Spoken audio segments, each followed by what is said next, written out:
Today we will be talking about the book, The Magic of Thinking Big, written by David J. Schwartz. The Magic of Thinking Big is a personal development book written in 1965 by David J. Schwartz. The premise of the book is simple: think big to live big. David Schwartz tells us that we need to upgrade our thinking in order to upgrade our life. Before we can achieve big things, we have to think big things. In his eyes, success has very little to do with intelligence, having rich parents, being lucky, or whatever. He claims that success is determined not so much by the size of one's brain as it is by the size of one's thinking. He offers countless strategies to help us upgrade our thinking and become more successful in everything we do. In this summary, we will look at 10 of his best ideas. These ideas have made a huge difference in my life, and I'm convinced that they will help you transform your life for the better too.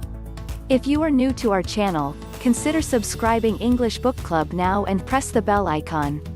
Because this is the destination to learning, growth and success. And if you like the video, please share it with everyone. This video can help a lot of people changing their lives. So, let's get started. Lesson number 1. Believe you can succeed and you will.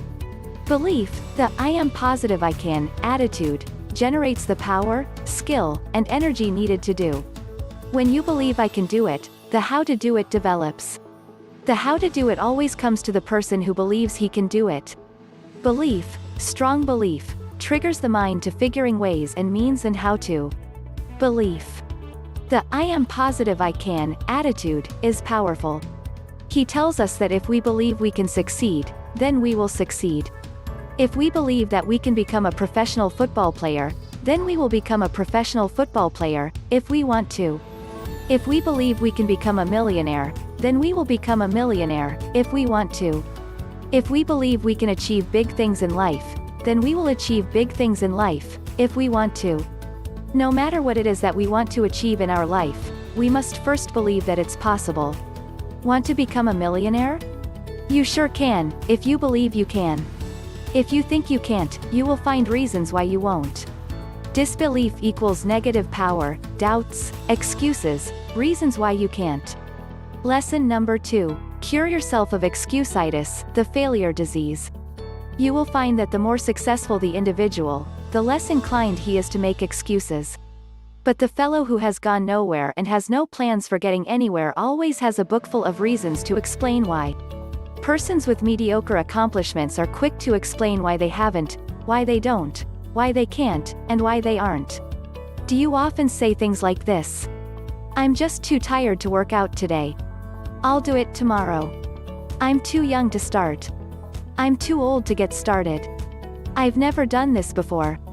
I don't feel like doing this today. I'm just not smart enough. I'm just never lucky. This is really hard. I don't have enough money for this. Author says that the more successful a person, the less excuses he or she makes. It's always the mediocre people, the people who aren't getting anywhere in life, that have excuses for why they can't, why they won't, and why they aren't. For every action there is a reaction. Whatever happens in our lives is the result of our own accumulated actions over time. Luck has very little to do with whether we will be successful or not. It's all about the actions we take on a daily basis. Lesson number 3. Don't sell yourself short. Many people think they can't do this and can't do that. They see themselves as smaller than they are. They have too low self-esteem, or as Schwartz puts it, suffer from self-deprecation. I'm sure you know a few people smarter, more qualified, or even better at the job.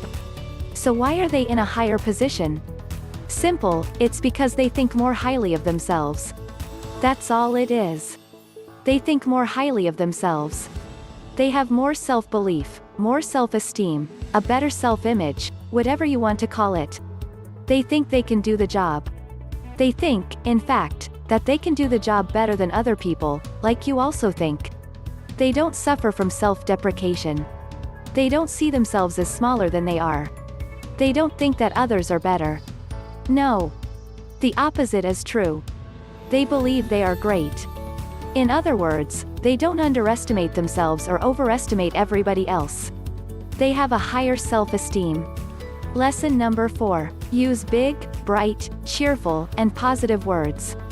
When you speak or write, you are, in a sense, a projector showing movies in the mind of others. And the pictures you create determine how you and others react. Our mind doesn't think in words, it thinks in pictures, images, and movies. The words we use are translated into images, movies by the mind. When we say, pink elephant, our mind shows us a picture of a pink elephant. When we say, dolphins, pool, tunnel, our mind translates these words into pictures of dolphins, a pool, and a tunnel. I use only positive words to describe my mood and my feelings. If someone asks me how I'm doing, I don't tell them that I'm tired or not feeling so well. This creates terrible pictures and emotions in my and my friend's mind. Instead, I proudly say that I'm feeling terrific or great. These words will create much more pleasant images and emotions. Third, I use positive words when I'm talking with or about other people. I try to create pleasant pictures about other people. I often use phrases like, he's an absolute legend. Such a great lad. She's super fun. And by the way, I also use these phrases if I speak about the person I'm talking with. Man, you're really amazing at this. Wow, you are great. I can really learn a lot from how you do that. These positive words create positive emotions in both my and my friend's brain. Words have a lot of power. Big, bright, cheerful words create positive feelings. Lesson number 5, look important. It helps you think important. Rule, remember your appearance, talks. Be sure it says positive things about you. Never leave home without feeling certain you look like the kind of person you want to be.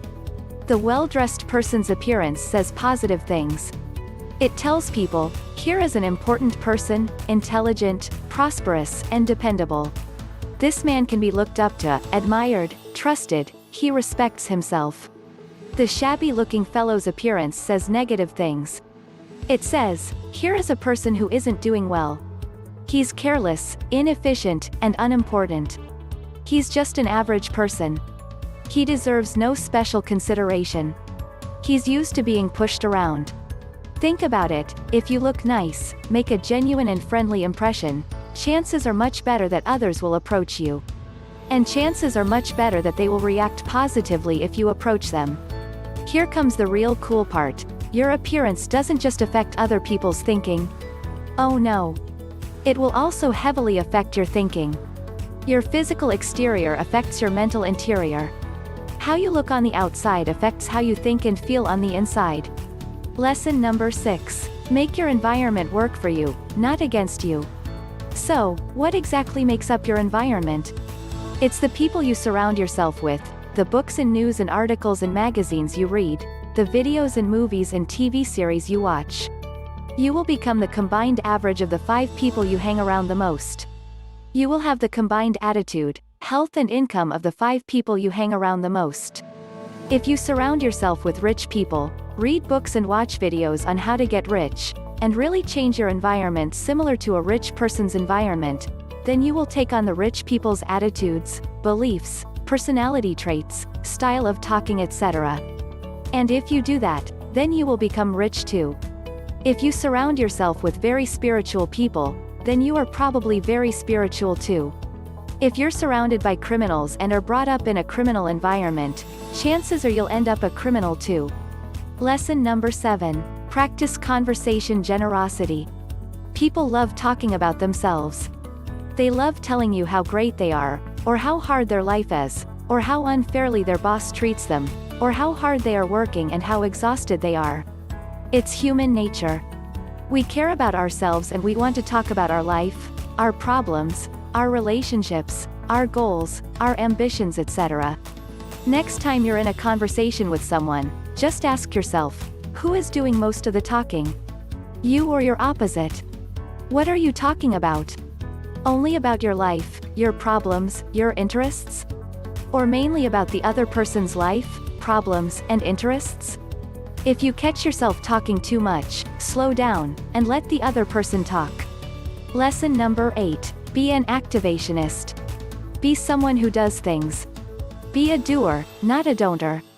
The successful are active, we'll call them activationists. The just average, the mediocre, the unsuccessful are passive. We'll call them passivationists. Mr. Activationist is a doer. He takes action, gets things done, and follows through on ideas and plans. Mr. Passivationist is a don'ter. He postpones doing things until he has proved he shouldn't or can't do them, or until it's too late. Let's accept that it will never be perfect. It will never be convenient, and we will probably never be 100% certain of success. To get ahead in life, we must learn to take imperfect action. We must start to make things happen and move forward whether we feel like it or not. We must become massive action takers. If we have some goals that we want to achieve, it's important to take action and move towards the accomplishment of those goals. It won't help us to overanalyze, make detailed plans, wait for a perfect opportunity, or prepare ourselves even better. Lesson number 9. Blend persistence with experimentation to guarantee success. Persisting in one way is not a guarantee of victory. But persistence blended with experimentation does guarantee success. Many ambitious people go through life with admirable persistence and show of ambition, but they fail to succeed because they don't experiment with new approaches. Stay with your goal. Don't waver an inch from it. But don't beat your head against a wall. If you aren't getting results, try a new approach. Thomas Edison, 10,000 failures until he succeeded. 10,000 new experiments until he finally hit the jackpot. He stayed with his goal. He didn't waver an inch from it.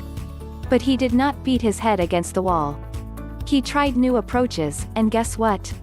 It worked. Persistence blended with experimentation worked.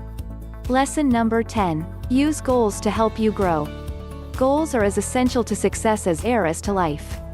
No one ever stumbles into success without a goal. No one ever lives without air. Get a clear fix on where you want to go. Nothing happens until a goal is established. Without goals, you're leaving your life to chance. Goals have magic powers. Energy increases, multiplies, when you set a desired goal and resolve to work toward that goal. Once you have a clear goal, you have a path to walk on every day. You know where you're heading and can focus your time and effort on achieving your goals, instead of being sidetracked by diversions and distractions all the time. The magic of thinking big is all about upgrading your thinking. Think big to live big. Think and believe you can succeed, and you will. Positive belief will get you all of the energy, power, and skills needed to succeed. Think and believe you can't succeed, and you won't. Negative belief will get you negative power, doubts, excuses, and reasons why you won't succeed. Thank you for watching the video. We hope you liked it. Hope you will use these techniques in your day-to-day life. If you are yet to subscribe to our channel, must subscribe now.